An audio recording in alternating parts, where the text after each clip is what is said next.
Welcome everyone. आज हम हैं soil and water conservation engineering module के सब मॉड्यूल हाइड्रोलॉजी के लेक्चर नंबर 12 में। और आज हम डिस्कस करेंगे फ्रीक्वेंसी एनालिसिस के बारे में। ठीक है, तो अपन देखेंगे आज what are the frequency analysis, ठीक है, what are the methods of the frequency analysis, then probability distribution के बारे में, Gumbel's extreme value distribution, then log Pearson type 3 distribution and last अपन देखेंगे फ्लड फोरकास्टिंग के बारे में। ठीक है, तो वन बाय वन अपन ये डिस्कस करते हैं एक स्लाइड में। सबसे पहले अपन बात करते हैं कि फ्रीक्वेंसी एनालिसिस करते क्यों है, होता क्या है। ठीक है, तो आपको मैंने पहले भी बताया था कि फॉर एन एग्जांपल अगर अपन को कोई स्ट्रक्चर डिजाइन करना है, ठीक है, तो उसके पीक्स पे एक्सट्रीम पे डिजाइन करते हैं। पर होता क्या है कि अपने पास जो रिकॉर्ड अवेलेबल है वो यूजुअली 20 से 25 साल का ही अपन को अवेलेबल है। तो धीरे धीरे एडवांसमेंट हो रहा है, तो गेजिंग हो रही है, रेन गेजेस लग रहे हैं, स्टेजेस लग रहे हैं, उसका डेटा अपने पास आ रहा है। ठीक है, तो अपने पास जो रिकॉर्ड है बहुत लिमिटेड होता है। ठीक है, 25 से 30 साल या मैक्सिमम 50 साल का।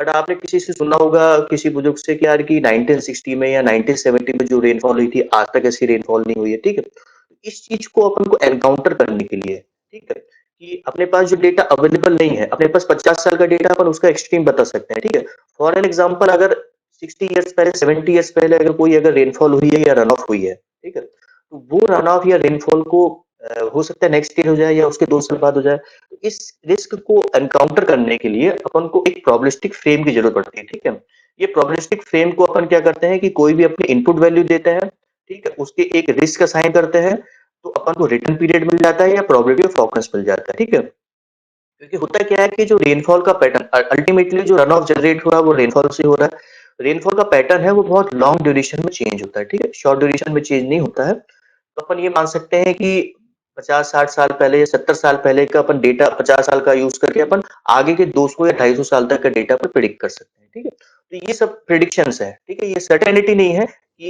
इस टाइप की रेनफॉल आएगी या इस टाइप का रन ऑफ जो है वो जनरेट हो गई, बट अपन प्रोबेबिलिस्टिक फ्रेम में उसको एक प्रिडिक्शन प्रोवाइड करते हैं। ठीक है, तो फ्रीक्वेंसी एनालिसिस का पर्पस क्या है कि किसी भी अपने पास स्ट्रक्चर है जिसको अपन को डिजाइन करना है, उसको अपन क्या है, सबसे पहले कोई भी रिस्क या रिलायबिलिटी उसको असाइन करते हैं। उस रिस्क के लिए उसका रिटर्न पीरियड क्या होना चाहिए, ठीक है, और उस रिटर्न पीरियड के लिए एसोसिएटेड डिजाइन वैल्यू क्या होना चाहिए। ठीक है, इसीलिए इसी प्रिडिक्शंस के लिए अपन को फ्रीक्वेंसी एनालिसिस यूज करते हैं। ठीक है, आगे अपन देखेंगे कि किसी भी डिजाइन वैल्यू अगर अपन को पता है तो उसका प्रोबेबिलिटी कैसे निकालते हैं, रिटर्न पीरियड कैसे निकालते हैं, एंड उस रिटर्न पीरियड की या प्रोबेबिलिटी के जो एसोसिएटेड रिस्क असाइन कैसे करते हैं, रिलायबिलिटी असाइन कैसे करते हैं। ठीक है, तो अपन मान लेते हैं कि ये अपन ने देखे थे, we need a probabilistic frame so that we can predict values and assign risk. ठीक है, तो इसीलिए अपन जो फ्रीक्वेंसी एनालिसिस का यूज करते हैं। ठीक है, तो पी यहाँ पर क्या है, probability of x greater than x. ठीक है, तो ये कोई स्टैंडर्ड वैल्यू है। ठीक है, और ये स्टैंडर्ड या यहाँ पर डिजाइंड वैल्यू है। ठीक है, तो जो भी अपनी डिजाइंड वैल्यू होगी, इवेंट होगी, वो इससे ज्यादा या बराबर होना चाहिए। ठीक है, तो ये बेसिकली डिजाइंड वैल्यू है। ओके, तो जो अपन अगर पीक फ्लो रेट की अगर अपन बात करें, ठीक है, तो अपन एक्सट्रीम्स की बात कर रहे हैं, एक्सट्रीम्स की लाइक फ्लड्स के लिए अपन क्या ग्रेटर देन एक्स एक्स लेंगे, जो डिजाइन वैल्यू है अपनी, वो जो भी एक स्टैंडर्ड उससे ज्यादा लेंगे। और जो लोअर पीक मतलब डाउट्स की स्टडीज के लिए अपन करते हैं, तो उसको अपन क्या करेंगे, जो लोएस्ट पार्ट है, सबसे लोएस्ट आ रहा है, तो अपन उसको स्टैंडर्ड मानते हैं, उसके जो लेस देन जो भी वैल्यूज आ रही है उसका एनालिसिस करते हैं। ठीक है, ये दो टाइप की स्टडीज दोनों में यूज होता है, रेनफॉल के लिए भी यूज होता है, रन ऑफ के लिए भी यूज होता है, और ड्राउट स्टडीज के लिए भी यूज होता है। सब टाइप की फ्रीक्वेंसी एनालिसिस जो है वो सब टाइप की उसमें अप्रोचेस में सब टाइप के डेटा में यूज कर सकते हैं। ठीक है, अब ये रिटर्न पीरियड समझने के लिए एक थोड़ा एक एग्जांपल लेता हूं मैं, कि अगर अपने पास एक कॉइन है, ठीक है, कॉइन को फ्लिप करते हैं, ठीक है, तो अपन दो बारी फ्लिप कर रहे हैं कॉइन को, ठीक है, तो हेड या टेल आएगा आपके। ठीक है, तो उसकी प्रोबेबिलिटी क्या हो गई, इसकी प्रोबेबिलिटी 50%। ठीक है, तो 50% चांसेस है कि उसमें हेड या आए या टेल आए। ठीक है, हर चांस में। इसका मतलब क्या है कि उसका जो रिटर्न पीरियड है वो 250 इसका मतलब ये है कि हर सेकंड टाइम में प्रिडिक्शन अपन कर रहे हैं कि हर सेकंड टाइम में हेड आएगा या फिर टेल आएगा। ठीक है, क्योंकि प्रोबेबिलिटी इसकी 50% है, तो हेड या टेल आने की प्रोबेबिलिटी 50% होगी, तो उसका रिटर्न पीरियड कितना हो गया, 1 bye probability, that is the 2 flip. ठीक है, तो हर सेकंड फ्लिप में जो है इसमें हेड या टेल आएगा, बट अपन को पता है कि ये अपना प्रिडिक्शन है, सर्टेनिटी नहीं है कि हर सेकंड वाला जो है वो हेड आएगा या टेल आएगा। हो सकता है 2 हेड जाए और 2 टेल जाए। ठीक है, तो क्या ये प्रिडिक्शंस है, लेकिन अपन एक कॉन्फिडेंटली एक अपन वैल्यू प्रिडिक्ट कर सकते हैं कि एक लॉन्ग रिकॉर्ड अगर अपन ले, अपन माने कि अगर 100 फ्लिप्स अगर अपन कर रहे हैं, तो on an average this 50 years head होगा और ये 50 इयर्स टेल होगा। ठीक है, ये प्रिडिक्शन है on an average for large number of records. ठीक है, उसी वैसे ही अपना रिटर्न पीरियड का कांसेप्ट होता है कि रिटर्न पीरियड के लिए क्या है कि अपन सर्टेनिटी नहीं बोल सकते हैं कि यार अगर उसका 2 इयर्स रिटर्न पीरियड है तो हर दूसरे साल वो एक्सट्रीम या वो रेनफॉल जो है वो आएगी, ठीक है? बट अपन ये बोल सकते हैं कि ऑन एन एवरेज 500 साल का ड्यूरेशन लेते हैं, ठीक है? अगर किसी का रिटर्न पीरियड 100 ईयर्स है, ठीक है? और अपन ने 500 साल का ड्यूरेशन लिए हैं, तो हो सकता है कि वो नेक्स्ट 100 ईयर्स में ना आए लेकिन 500 साल में वो 5 बार आएगी। तो हो सकता है वो नेक्स्ट जो लास्ट के 100 लास्ट जो 500 ईयर्स वाला जो साल है, उस 100 ईयर में हो सकता है वो 5 बार में आ जाए और शुरू के 400 साल में 1 बार भी ना आए। तो ऑन एन एवरेज जो है, वो इतने नंबर ऑफ टाइम्स जो है वो आएगी, ठीक है? तो ये रिटर्न पीरियड का कांसेप्ट है। अब अपन बात करते हैं रिस्क और रिलायबिलिटी की कैसे निकालते हैं, ठीक है? तो अगर अपने पास मान लीजिए कि एन अपने पास नंबर ऑफ रिकॉर्ड्स है, इसका मतलब है नंबर ऑफ ईयर्स का डेटा अगर अपने पास एनुअल डेटा है, ठीक है?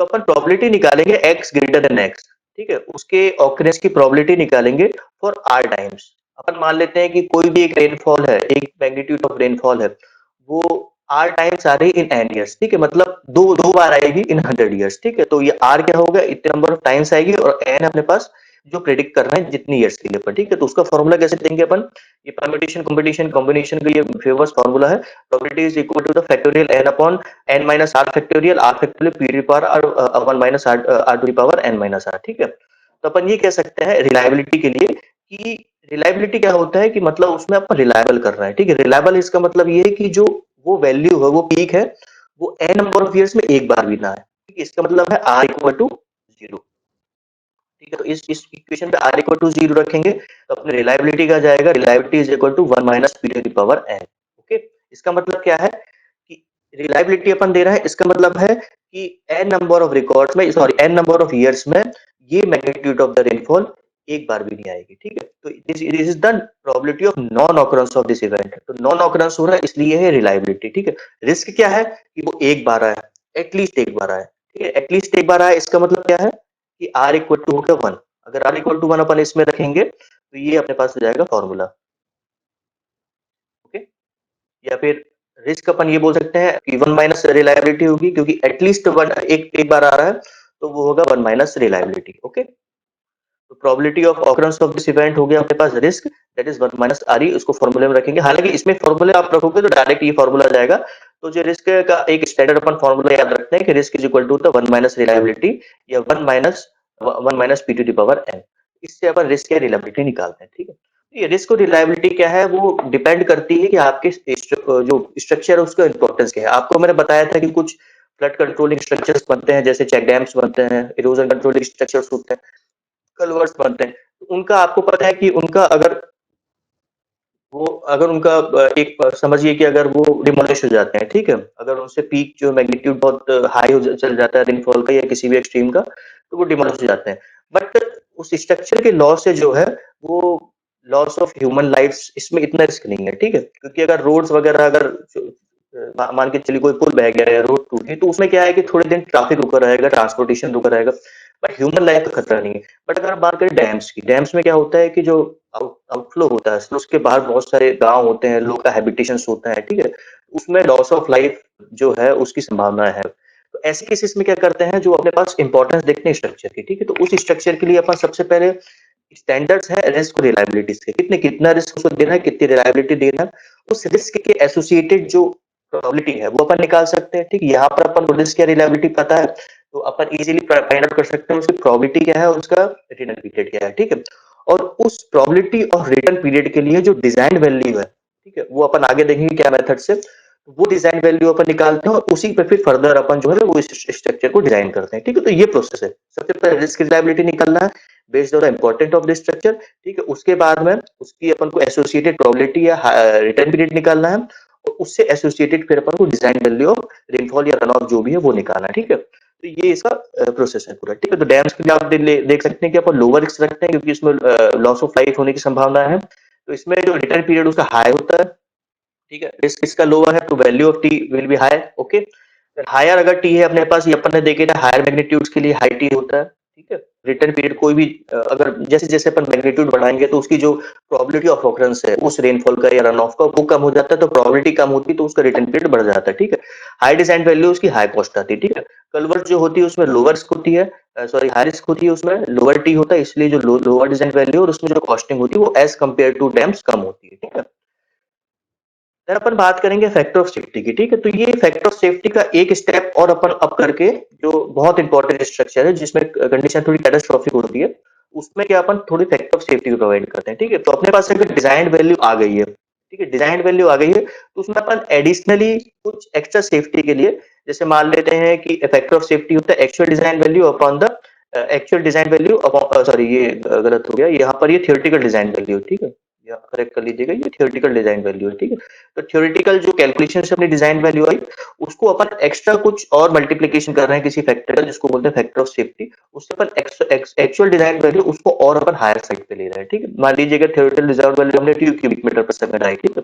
तो अपन फैक्टर ऑफ सेफ्टी यहाँ पर अगर 2 लेंगे तो अपने पास जो डिजाइन वैल्यू है वो हो जाएगी 4 मीटर पर सेकंड, ठीक है? तो अपन जो डिजाइन करेंगे, एक्चुअली डिजाइन करेंगे किसी भी स्ट्रक्चर को 4 मीटर पे, तो ये एक्स्ट्रा सेफ्टी को प्रोवाइड करने के लिए एक जस्ट एक फैक्टर है, ठीक है? और सेफ्टी मार्जिन क्या होता है इन दोनों के बीच में डिफरेंस, ठीक है? तो जो भी अपने पास एक्चुअल वैल्यू आई है, ठीक है?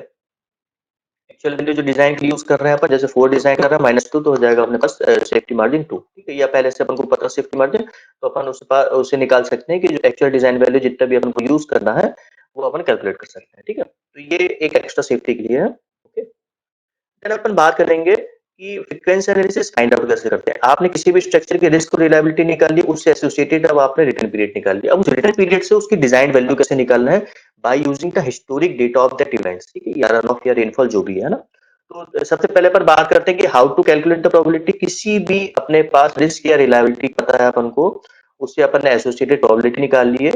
तो प्रोबेबिलिटी निकालने के बाद में अपन डिजाइन वैल्यू को कैसे कैलकुलेट करेंगे, by using the probability of the return period. या फिर इसका उल्टा अपन देखें कि अपने पास अगर design value of the rainfall अपन चेक करना चाहते हैं कि इसके एसोसिएटेड जो है रिटर्न पीरियड या प्रोबेबिलिटी क्या होगा based on the historic data, ठीक है? उसके तो उसकी उस बेस पे भी अपन इसको यूज कर सकते हैं। दो कैलकुलेशन के लिए यूज होता है, ठीक है?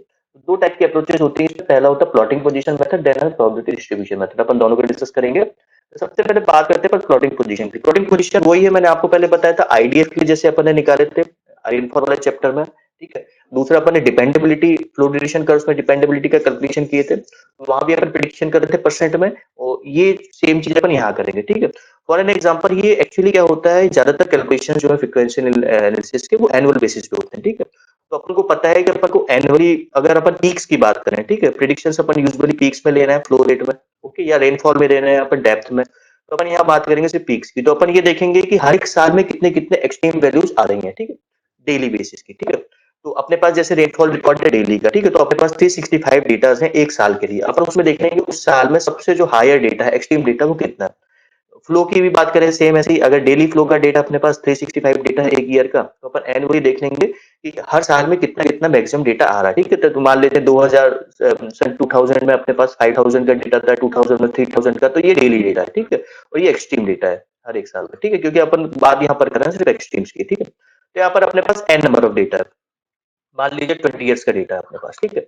अपन एक क्या है कि इस 20 ईयर्स की डेटा है इस टाइप से, ठीक है? ये अपने पास टाइम सीरीज है कि भाई 2000 से लेकर 2019 तक हर एक साल में एक्सट्रीम जो वैल्यूज हैं उसको अपन प्लॉट कर रहे हैं यहाँ पर, ठीक है? तो ये टेबल है अपने पास। तो अपन सेकंड स्टेप में क्या करेंगे, उस डेटा को अपन अरेंज करेंगे, ठीक है? देन अपन उसको डिक्रीजिंग ऑर्डर में लेंगे, ठीक है? हाईएस्ट डेटा जो पहले आएगा उसके कॉरस्पॉन्डिंग ईयर, देन अपने पास आएगा उससे कम, और लोएस्ट डेटा जो आएगा सबसे नीचे आएगा, ठीक है? तो जो यहाँ पर ईयर है उसको उसके करस्पॉन्डिंग ईयर भी देखेंगे, जैसे 2005, 2006, 2000, ठीक है? तो उसके करस्पॉन्डिंग ईयर होगा। देन उसको प्रोवाइड करेंगे अपन रैंक, ठीक है? तो 1 से लेकर एन नंबर ऑफ रैंक अपन दे देंगे। प्रोबेबिलिटी का मैंने आपको बताया था प्लॉटिंग पोजीशन में वेबो मेथड का अपन यूज करते हैं, m अपॉन n+1, ठीक है? तो ये होगी 1 अपॉन n+1, 2 अपॉन n+1, ठीक है? और इससे अपन रिटर्न पीरियड मान लेते हैं जो हाईएस्ट वैल्यू है, ठीक है? हाईएस्ट वैल्यू की जो प्रोबेबिलिटी ऑफ रैंक सबसे लो होगा, ठीक है? तो 1 अपॉन n+1 जो है वो लोएस्ट वैल्यू है, और उसका रिटर्न पीरियड जो हाईएस्ट होगा, ठीक है? तो इससे आप समझ सकते हैं कि जितना ज्यादा मैग्नीट्यूड होता है किसी भी इवेंट का, उसकी प्रोबेबिलिटी ऑफ ऑकरेंस कम होती है, ठीक है? और जो रिटर्न पीरियड है वो हायर होता है, ठीक है? क्योंकि रिटर्न पीरियड अपन को पता है 1 अपॉन p होता है, ठीक है? तो इन जनरल भी अपन ये चीज समझते हैं कि जो बहुत हाई मैग्नीट्यूड ऑफ इवेंट्स होते हैं उनकी प्रोबेबिलिटी आने की संभावना, प्रोबेबिलिटी ऑफ ऑकरेंस बहुत कम होती है, ठीक है? As compare to the lower values. Lower value ज्यादा फ्रिक्वेंट होती है, ज्यादा फ्रिक्वेंट मतलब प्रोबेबिलिटी ऑफ ऑकरेंस वहां पर ज्यादा है। प्लॉटिंग पोजीशन के लिए स्टैंडर्ड फॉर्मूला, इसको याद रखने की जरूरत नहीं है, तो वेबुल के लिए अपन जो है C1 C लेते हैं और C2 1 लेते हैं। तो अलग-अलग साइंटिस्ट ने अलग-अलग C1 और C2 की वैल्यू प्रेडिक्ट की है, ऑब्जर्व की है।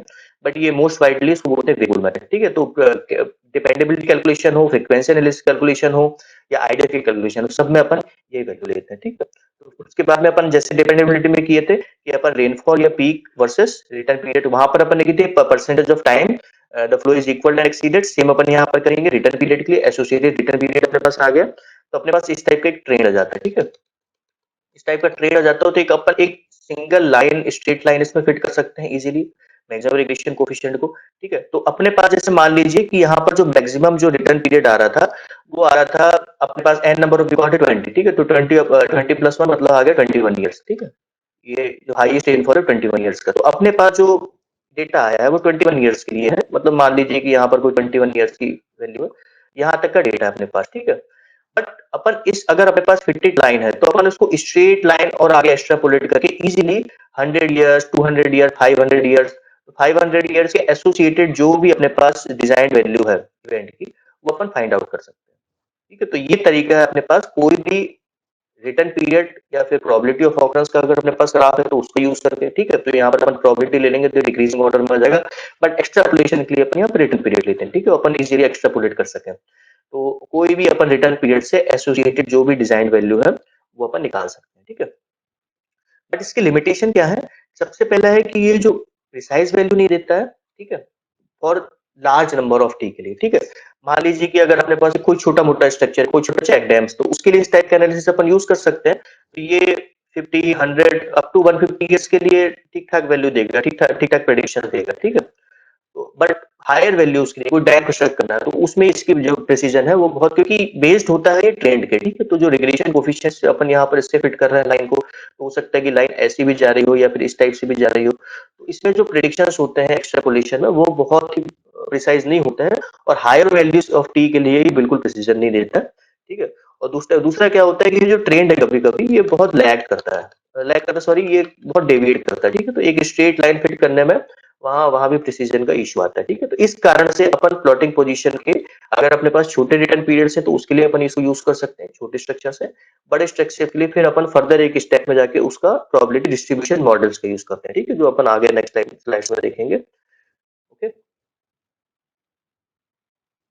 प्रोबेबिलिटी डिस्ट्रीब्यूशन मॉडल्स होते हैं, ठीक है? तो जनरल इक्वेशन है प्रोबेबिलिटी डिस्ट्रीब्यूशन मॉडल्स की, मैंने आपको पीएमपी के टाइम में बताया था, प्रोबेबल मैक्सिमम प्रेसिपिटेशन, ठीक है? वहाँ भी प्रोबेबिलिटी इस टाइप की फॉर्म होता है जिसमें एक्स होता है अपने पास design value of rainfall, X bar होता है मीन, मतलब जो हिस्टोरिक डेटा अपन ने लिए हैं 20 साल 25 साल, ठीक है? उस डेटा के एनालिसिस कर रहे हैं तो उस डेटा का मीन, ये होता है फ्रीक्वेंसी फैक्टर। तो डिफरेंट टाइप के जो मॉडल्स अपन लेते हैं प्रोबेबिलिटी डिस्ट्रीब्यूशन में डिफरेंट मॉडल्स होते हैं, ठीक है?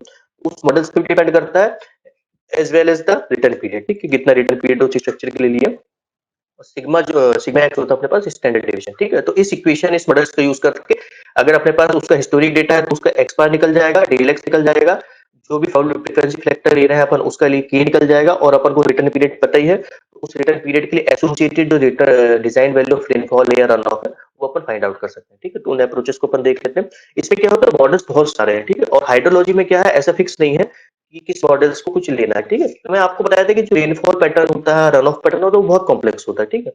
तो इसमें ना number of probability distribution models है। एक टेस्ट होते हैं कुछ कि जो अपने पास डेटा अवेलेबल है वो उस प्रोबेबिलिटी डिस्ट्रीब्यूशन मॉडल में फिक्स होता है कि नहीं, ठीक है? तो उसके लिए कुछ टेस्ट होता है जिसको अपन बोलते हैं chi square test, कोलमोग्राफ स्पिनरॉफ test.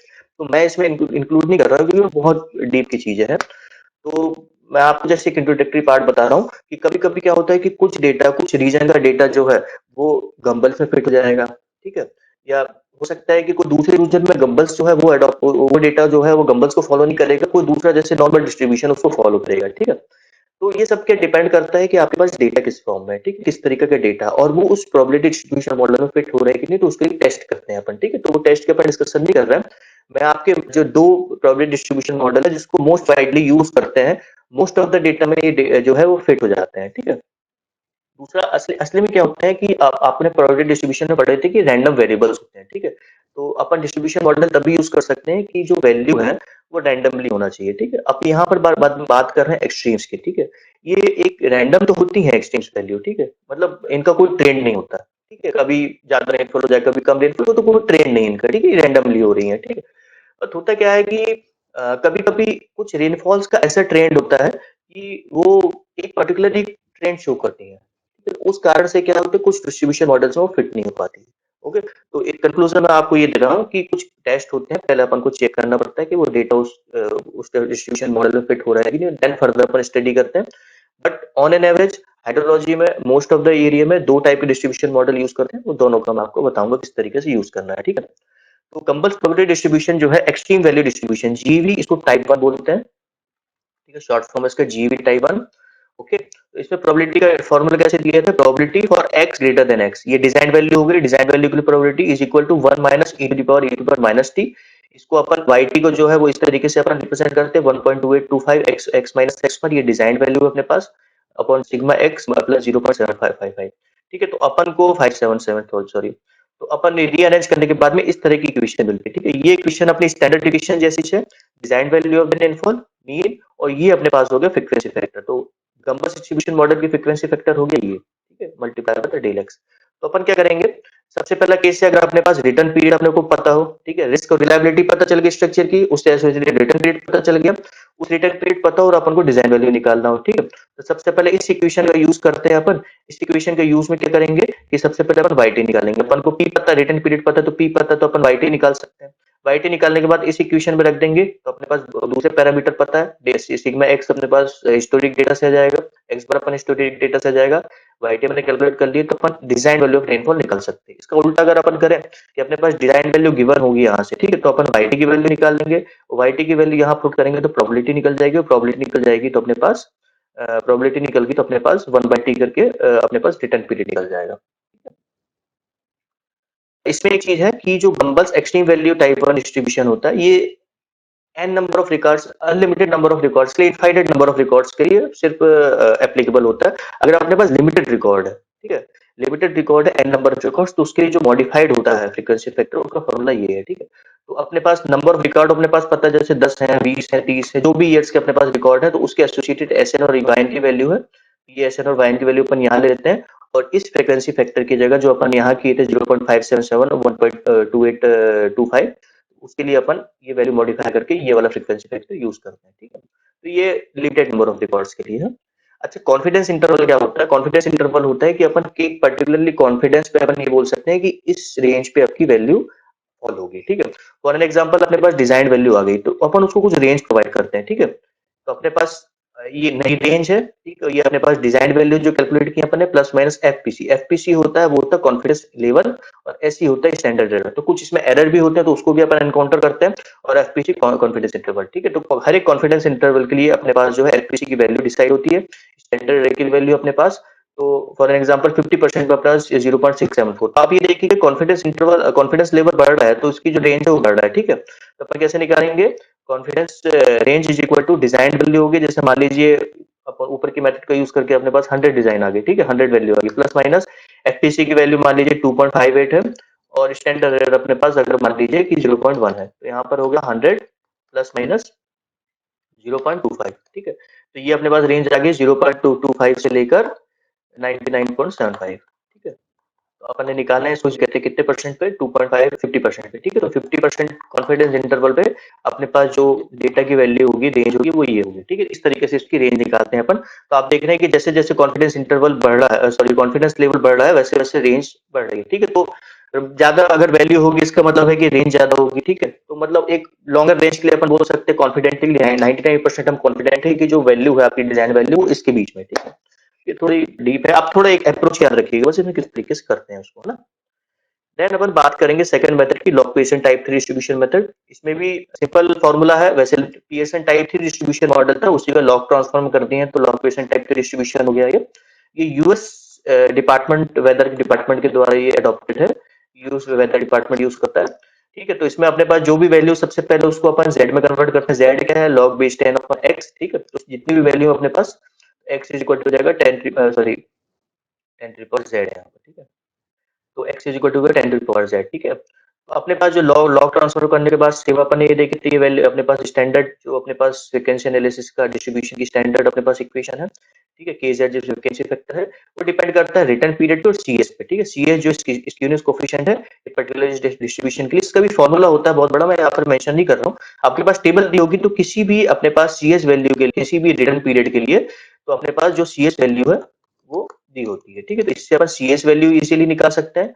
CS value निकालने के बाद में अपने सॉरी ये केजेड वैल्यू होती है यहाँ पर और यहाँ पर सीएस की वैल्यू होती है, ठीक है। तो किसी भी सीएस वैल्यू के लिए और किसी भी रिटर्न पीरियड के लिए अपने पास केजेड वैल्यू हो जाती है और उस केजेड वैल्यू को यहाँ पुट करेंगे अपन तो अपने पास जेड आ जाएगा जो भी हो गया design value of rainfall, but ये लॉग के फॉर्म में होगा। देन अपन यहाँ जेड यहाँ पुट करेंगे तो अपने पास आ जाएगा original design value of the rainfall. तो ये सिंपल एक है equation log period type distribution. अब अपन बात करते हैं लास्ट टॉपिक की, फ्लड फोरकास्टिंग की, ठीक है। तो फ्लड फोरकास्टिंग क्या होता है, यहाँ भी प्रिडिक्शन हो रहा है, ठीक है, बट फ्लड फोरकास्टिंग में क्या होता है कि अपन को जो रिलायबिलिटी है एक तो बहुत शॉर्ट ड्यूरेशन में होता है, ठीक है, और रिलायबिलिटी उसमें बहुत ज्यादा रखना पड़ता है, ठीक है। और फॉर एन एग्जाम्पल अगर अपन स्ट्रक्चर डिजाइन कर रहे हैं तो अपन ये बोल सकते हैं कि यार 200-300 साल में इस टाइप का जो मैग्नीट्यूड ऑफ रेनफॉल है वो ऑकर होगा, ठीक है। बट अगर अपन को कहीं पर कोई, जैसे आपने सोचे होगे कि फ्लड प्रोटेक्शन वर्क्स करने हैं, ठीक है, रिहेबिलिटेशन करने हैं, ठीक है, तो अपन को सर्टेनिटी देना पड़ता है। आपने देखे होंगे कि जब रेनफॉल होती है, मानसून पीरियड होता है, तो उस टाइम फ्लड फोरकास्टिंग आती है आईएमडी की, भाई 3 से 4 दिन में, 5 दिन में इतनी रेनफॉल होगी, तो वहां पर अपन क्या 3 से 4 दिन मतलब शॉर्ट ड्यूरेशन के लिए बता रहे हैं। दूसरा, वहां सर्टेनिटी, परसेंटेज ऑफ सर्टेनिटी अपन को ज्यादा रखना पड़ता है, ठीक है। तो ऐसे केसेस में क्या होता है कि अपन फ्रीक्वेंसी एनालिसिस नहीं हो सकते रिलायबल, क्योंकि वो ऑन एन एवरेज एक वैल्यू दे रहा है, ठीक है, इतने साल में ये एक बार फॉल होगी या फिर इतने साल में ये मल्टीपल टाइम फॉल होगी ये वैल्यू। बट फ्लड फोरकास्टिंग में क्या है, अपन को सर्टेनिटी देना पड़ता है, तो डिग्री ऑफ रिलायबिलिटी यहाँ पर होता है ज्यादा, ठीक है, और जो टाइम पीरियड होता है वो कम, ठीक है। इसमें और थोड़ा डीपर स्टडी अपन करते हैं। तो 3 टाइप की रेंज होती है फ्लड फोरकास्टिंग की, शॉर्ट रेंज, मीडियम रेंज और लॉन्ग रेंज, ठीक है। शॉर्ट रेंज क्या होता है, हाफ ऑफ द डे से होता है 2 दिन के पहले, ठीक है। जब भी अपन प्रिडिक्शन कर रहे हैं कि यार कल दोपहर से लेकर या फिर अगले 2 दिन तक इतना अपने पास फ्लड्स आ सकता है, ठीक है। तो इस टाइप की जो मॉनिटरिंग उसको बोलते हैं शॉर्ट रेंज मॉनिटरिंग, ठीक है। इसमें बेसिकली जो रिवर स्टेज उसको मॉनिटर करते हैं। फॉर एग्जांपल अगर अपने पास ये कि ये वाटरशेड है, ए और बी अपने पास 2 पॉइंट है, ठीक है। तो अपन ने ए जो है, ए का भी स्टेज अपन मॉनिटर कर रहे हैं, स्टेज मतलब होता है फ्लो मेजरमेंट, ठीक है, और बी का भी फ्लो मेजरमेंट कर रहे हैं, ठीक है। तो अपन मान लेते हैं कि अपन को ए की रीडिंग पता है, मान लीजिए कोई अगर रेनफॉल हुई है ए पे अपने पास जो है वो ऑब्जर्वेशन है फ्लड के, ठीक है। और इसको ए से बी पहुंचने में लगभग आधा से 1 दिन लगेगा। तो उस केस में क्या होता है कि अगर बी में अपन को फ्लड फोरकास्ट करना है तो अपन ए के स्टेज का डेटा यूज करते हैं, फ्लो का डेटा, एज वेल एज यहाँ पर जो भी रेनफॉल है, रेनफॉल का प्रिडिक्शन देखते हैं कि रेनफॉल का प्रेडिक्शन कैसे है, क्या है, कितनी रेनफॉल हो सकती है। दूसरा यहाँ पर सॉइल मॉइस्चर कितना है, ठीक है। तो अल्टीमेटली आपको पता है कि इनिशियल मॉइस्चर कंटेंट पे डिपेंड करता है रन ऑफ का। तो ये सब स्टडी करने के बाद अपन ये प्रिडिक्ट करते हैं कि 1 से 2 दिन के बाद में बी पे कितना फ्लड आएगा, ठीक है। उस हिसाब से यहाँ पर अपन अरेंजमेंट करते हैं, ठीक है।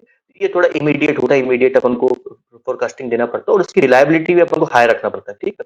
क्योंकि अगर अपने पास डेटा रिलायबल नहीं होगा तो फिर वो ट्रस्ट नहीं आता है एडमिनिस्ट्रेशन के ऊपर, पब्लिक के ऊपर, ठीक है। तो यहाँ पर जो है रिलायबिलिटी अपन को बहुत हाई रखना पड़ता है, इसलिए इसमें जो है थोड़ा एनालिसिस है वो थोड़ा ज्यादा डीप होता है, ओके। मीडियम रेंज अपने पास जो 2 से 5 दिन के पहले होता है, 2 से 5 दिन के पहले अपन उसको प्रेडिक्ट करना पड़ता है।